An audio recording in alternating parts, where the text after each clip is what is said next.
കേരള വ്യാപാര വ്യവസായി ഏകോപന സമിതി കാഞ്ഞങ്ങാട് മേഖലാ സമ്മേളനം ആരംഭിച്ചു.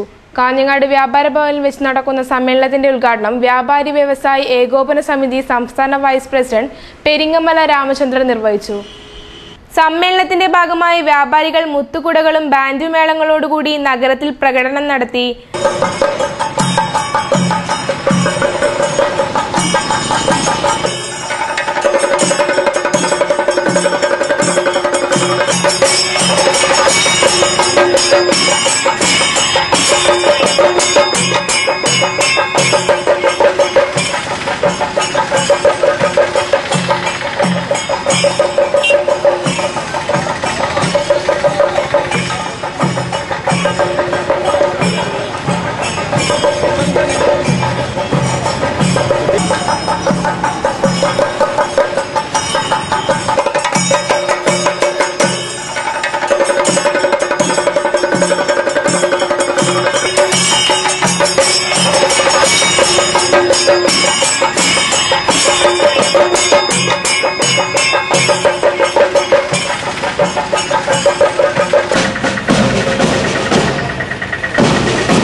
വ്യാപാരി ക്ഷേമത്തിൽ അംഗമായാലുണ്ടാകുന്ന ഒരു പ്രധാനപ്പെട്ട ഗുണം, നിങ്ങളുടെ വ്യാപാര സ്ഥാപനത്തിന് എന്തെങ്കിലുമൊക്കെ കുഴപ്പം സംഭവിച്ചാൽ അത് നാച്ചുറൽ കലാമിറ്റീസ് ആയിരുന്നാലും മറ്റ് എന്തെങ്കിലും അട്രോസിറ്റീസ് ആയിരുന്നാലും അവിടെ മറ്റ് അടിച്ചു പിടിച്ച എന്തെങ്കിലും ആയിരുന്നാൽ പോലും നിങ്ങൾക്ക് നഷ്ടപരിഹാരം കിട്ടും.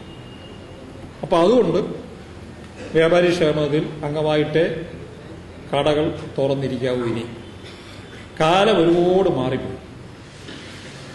കാരണം ഇപ്പം നമുക്ക് രണ്ട് കുട്ടികൾ ഒരുമിച്ച്, ഒരു 10-18 വയസ്സായ രണ്ട് കുട്ടികൾ ഒരുമിച്ച് റോഡിൽ നിന്ന് സംസാരിച്ചുകൊണ്ടിരിക്കുന്ന ആളുകളോടോ അല്ലെങ്കിൽ കടയിൽ വരുന്ന ആളുകളോടോ ചിലപ്പോൾ നിങ്ങൾ എന്തെങ്കിലും സംസാരിച്ചാൽ പോലും അപകടകരമാണ്. കാരണം ഈ മദ്യം വാങ്ങാൻ നിൽക്കുന്ന ക്യൂവിൽ 18 വയസ്സ്, 19 വയസ്സ്, 16 വയസ്സുകളുടെ കുട്ടികൾ വളരെ കൂടുതലാണെന്നാണ്. അപ്പൊ ആരും എന്തും ചെയ്യാൻ മടിക്കാത്ത ഒരു സ്ഥിതിവിശേഷമാണ് ഇപ്പം നടക്കുന്നത്, സമൂഹത്തിൽ നിൽക്കുന്നത്. അതുകൊണ്ട് അവർ പ്രകോപിതരായാൽ ചിലപ്പോൾ നിങ്ങളെ കടയൊക്കെ അവർ തീ വയ്ക്കും, എറിഞ്ഞു തീർക്കും. അവർക്കറിയില്ല, ഭവിഷ്യത്തറിയില്ല. അങ്ങനെയുള്ള ഒരു വല്ലാത്ത കാലഘട്ടത്തിലൂടെ നമ്മൾ പോയിക്കൊണ്ടിരിക്കുകയാണ്. റോഡ് സൈഡിൽ ഇരിക്കുന്നവരാണ് വ്യാപാരികൾ.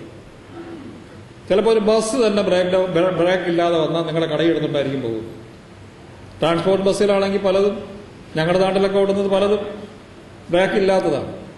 പിന്നെ ഒരു പരുവത്തിനൊക്കെ അവർ കൊണ്ടു കിടക്കുകയാണ്. ചിലത് ചിലപ്പോൾ എടുത്ത് എത്രയോ കടകൾ എടുത്തിട്ട് പോയിരിക്കുന്നു. ആ കല്ലമ്പലം എന്നും പറഞ്ഞൊരു സ്ഥലമുണ്ട്, NH-ലാണ്. ഒരു സ്ത്രീ ചായക്കട നടത്തിക്കൊണ്ടിരിക്കുകയായിരുന്നു. അവർ ചായക്കടയിലേക്ക് ഒരു ട്രാൻസ്പോർട്ട് ബസ് ചെന്ന് കയറി. അവരപ്പം തന്നെ മരിച്ചു. അവിടെ ചായ കുടിക്കാതിരുന്നതും ജീവനും കൊണ്ട് ചായ എടുത്തിട്ട് ഓടിക്കണം. അവർ ദോശ ഇട്ടുകൊണ്ടിരിക്കുകയായിരുന്നു. അവർക്ക് ഓടാൻ പറ്റില്ല. അവരെ പുറത്തൂടെ കയറി ഇറങ്ങിപ്പോയി ബസ്. അത് കടയ്ക്കകത്ത് കയറിപ്പോയി.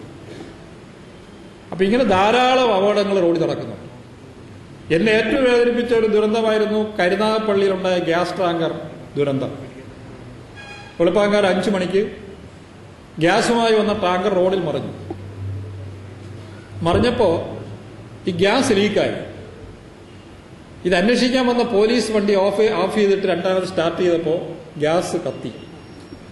പോലീസ് വാനിൽ അപ്പം തന്നെ തീ പിടിച്ച് 2 പോലീസുകാർ മരിച്ചു. തീ ആളിപ്പടർന്ന് ആ പ്രദേശത്തെ 5 വീടുകൾ പോയി 18 കടകൾ പരിപൂർണമായി കത്തിച്ചാമ്പലായി. അപ്പൊ ഈ കടകൾ 5 മണിക്ക് തീ പിടിച്ചപ്പോഴത്തേക്ക് CIT കാരെല്ലാം കൂടെ ഈ തീ പിടിച്ച കടകൾ തുറപ്പിക്കാൻ വേണ്ടി വീടുകളിലേക്ക് ഓടിച്ചെന്നു. അപ്പോൾ ഈ തീർന്നു, കട തീർന്നു. അപ്പോൾ ഈ CIT-കാർ എന്ന് പറഞ്ഞാൽ അണ്ണാ കട തീർന്നു, പെട്ടെന്ന് വാങ്ങുന്നു. അപ്പോൾ ഇവർ വിശ്വസിച്ചില്ല. കാരണം അവർ പറഞ്ഞു താക്കോൽ എന്തിയുണ്ട്, പിന്നെ എന്ത് കുഴപ്പമെന്ന് ചോദിച്ചു. കച്ചവടക്കാരൻ ചോദിച്ചു താക്കോൽ എന്തെങ്കിലും ഇരിക്കുകയാണ്, പിന്നെ എന്ത് കുഴപ്പമെന്ന് ചോദിച്ചു. അപ്പോൾ CIT-കാർ പറഞ്ഞു താക്കോലേ ഉള്ളൂ, കട കംപ്ലീറ്റ് തീർന്നു. ഉറക്കത്തിൽ കിടന്നവൻ ഉണർന്നപ്പോൾ ആദ്യം കേട്ടത് സ്വന്തം കടയില്ലെന്നാണ്. 18 കടയും അതിനകത്തുള്ള കംപ്ലീറ്റ് സാധനങ്ങളും കത്തിച്ചാമ്പലായി. ഗ്യാസ് ആവുമ്പോൾ എങ്ങനെ ഇരിക്കുമെന്ന് അറിയാമല്ലോ. അപ്പൊ രാത്രി പൂട്ടിയിട്ട് പോകുന്ന കട തിരിച്ചു വന്ന് തുറക്കാൻ കഴിഞ്ഞാൽ കഴിഞ്ഞെന്ന് പറഞ്ഞാൽ എല്ലാ കടയും എല്ലാ ദിവസവും തുറക്കാൻ കഴിയുമെന്ന് നിങ്ങൾ പ്രതീക്ഷിക്കരുത്. സമ്മേളനത്തോടനുബന്ധിച്ച് കാഞ്ഞങ്ങാട്, നീലേശ്വരം, മാവുങ്കാൽ, അജാനൂർ എന്നീ മേഖലകളിലെ വ്യാപാര സ്ഥാപനങ്ങൾക്ക് ബുധനാഴ്ച അവധിയായിരുന്നു. മേഖലാ പ്രസിഡന്റ് N. മഞ്ജുനാഥ പ്രഭു അധ്യക്ഷത വഹിച്ചു. മേഖലാ സെക്രട്ടറി CA പീറ്റർ സ്വാഗതവും A. പ്രദ്യോധനൻ നന്ദിയും പറഞ്ഞു. KVVES ജില്ലാ പ്രസിഡന്റ് K. അഹമ്മദ് ഷെരീഫ് മുഖ്യപ്രഭാഷണം നടത്തി. NM Zubair, KV Lakshmanan, PK Rajan തുടങ്ങിയവർ ആശംസകൾ നേർന്നു സംസാരിച്ചു.